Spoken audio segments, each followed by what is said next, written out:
say sắc lage ai jagoi sarga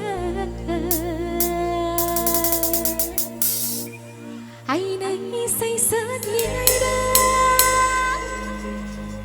na khơi lối na khoba khoraka ai na jagoi sari ngay da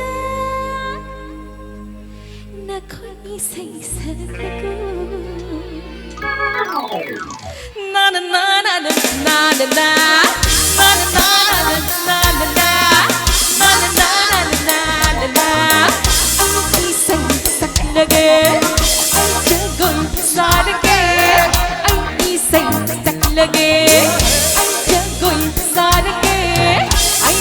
say sát vì ngày đó đã có lối nữ jagoi sarga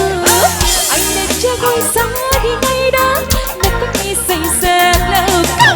na na na na na na na na na na na na na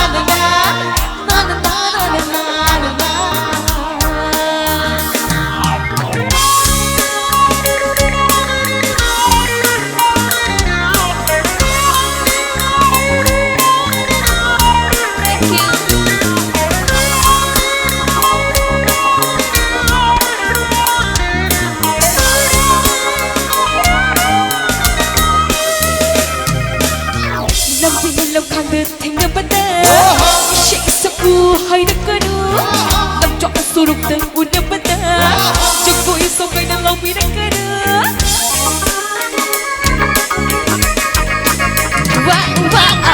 làm vì lòng thang được thành năm bắt đầu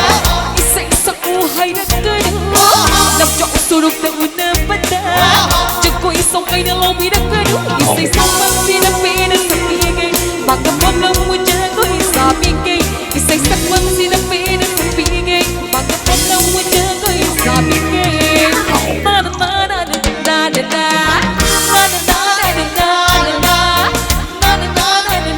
na na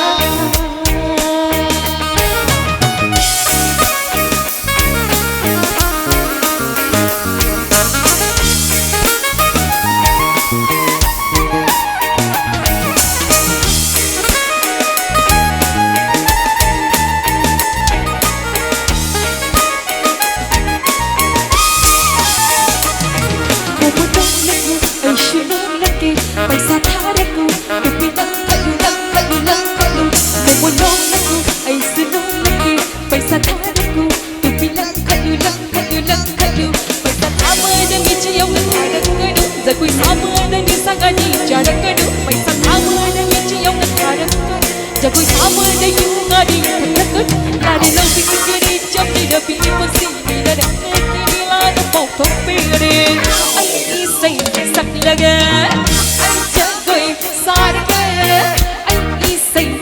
saklagan anh jagoi sarga ai đang isay sang li ngay đó nó có đôi nữ jagoi sarga anh đang jagoi sang li ngay đó nó có isay sang